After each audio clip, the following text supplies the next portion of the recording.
بسم اللہ الرحمن الرحیم۔ السلام علیکم۔ قبرستان کا ویرانہ تھا اور حضرت بہلول رانا اس ویرانے میں خاموش بیٹھے قبروں کو ٹک ٹکی باندھے دیکھ رہے تھے۔ پاس گزرتے ہوئے راستے سے خلیفہ ہارون الرشید کی شاہی سواری گزری۔ خلیفہ نے بہلول کو یوں اکیلے بیٹھے دیکھا تو سواری کو روکنے کا حکم دیا۔ بہلول رانا رحمۃ اللہ علیہ یہاں کیا کر رہے ہیں؟ میں ایسے لوگوں کی ملاقات کو آیا ہوں جو نہ لوگوں کی غیبت کرتے ہیں، نہ مجھ سے کوئی امید رکھتے ہیں اور نہ ہی کسی کو کوئی تکلیف دیتے ہیں۔ بہلول رانا رحمۃ اللہ علیہ نے وضاحت کرتے ہوئے بیان کیا۔ ہارون نے گہرا سانس لیا اور پوچھنے لگا، اے بہلول، کیا تم مجھے پل صراط سے گزرنے اور میدان محشر کے سوال و جواب سے متعلق کچھ خبر دے سکتے ہو؟ یقیناً، بہلول رانا رحمۃ اللہ علیہ نے جواب دیا، لیکن اس کے لیے تھوڑا اہتمام کرنا ہوگا۔ کیا عالیجا انتظام کروا دیں گے؟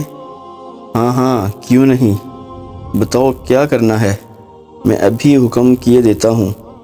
پھر عالیجا اپنے ملازموں کو حکم دیں، یہاں آگ جلائیں، اس پر ایک بڑا توا رکھیں، اس توے کو گرم ہو کر سرخ ہو جانے دیں۔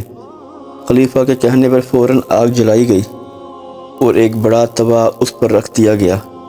جب آگ نے اپنا زور پکڑا تو توا بھی گرم ہو کر آگ کی طرح ہی سرخ نظر آنے لگا۔ لوگوں کی نظریں اسی طرف مذکور تھیں اور دل ہی دل میں سب یہی سوچ رہے تھے کہ خدا جانے آج بہلول رانا رحمۃ اللہ علیہ کیا کرنے والے ہیں۔ عالیجا، بہلول نے خلیفہ سے کہا، پہلے میں اس توے پر کھڑا ہوں گا اور اپنا تعارف کرواؤں گا، یعنی میرا نام کیا ہے، میرا لباس کیا ہے اور میری خوراک کیا ہے۔ اس کے بعد آپ بھی اسی طرح کھڑے ہوں گے اور یہی بتائیں گے۔ خلیفہ تو جیسے کانپ اٹھے، یہ کیسے ممکن ہے کہ اتنے گرم توے پر کوئی ایک لمحہ بھی کھڑا ہو پائے گا؟ مگر پھر دل کو تسلی دے کر، خیر ہے، پہلے تو بہلول ہی کھڑے ہوں گے، جب وہ ہی کھڑا نہ ہو پائے گا تو میری باری کہاں آئے گی؟ مگر ہارون کو کیا خبر تھی کہ وہ بہلول رانا رحمۃ اللہ علیہ کے برابر تو نہیں ہو سکتا، جسے اللہ رکھے اسے کون چکھے۔ ہارون نے حامی بھر ہی لی اور کہا، چلو تم پہل کرو، میں بھی بول دوں گا۔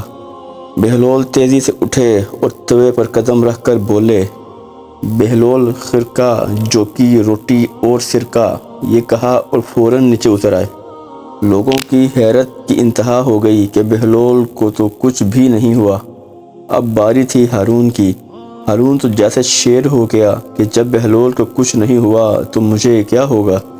تیزی سے توے پر قدم رکھا، ابھی اپنا شاہی نام بھی پورا نہ لے پایا تھا کہ چیخیں بلند ہو گئیں اور جھٹ سے نیچے کود گیا۔ بہلول، یہ تم نے مجھے کس عذاب میں ڈال دیا ہے؟ لوگ یہ دیکھ کر حیران رہ گئے کہ ہارون کے پاؤں جل گئے، مگر بہلول کو جلن تک نہ ہوئی۔ بہلول رانا رحمۃ اللہ علیہ مسکرا دیے، عالیجا، آپ کی ہی فرمائش تھی کہ مجھے قیامت میں پل صراط پر سے گزرنے کے بارے کچھ بتاؤ، تو دیکھا آپ نے کہ جو لوگ خدا پرست ہیں وہ بڑے آرام سے پل صراط سے گزر جائیں گے، مگر جو دنیاوی شان و شوکت میں ڈوبے ہوئے ہیں انہیں اس سے کہیں زیادہ عذاب سے گزرنا پڑے گا، جس کا آپ نے تھوڑا سا نظارہ لیا ہے۔ اللہ اکبر! خلیفہ ہارون اور قریب کھڑے سب لوگ کمال حیرت سے بہلول رانا رحمۃ اللہ علیہ کی طرف دیکھنے لگے، جیسے کہنے کو الفاظ تو ہیں مگر بولنے کو زبان نہ ہو۔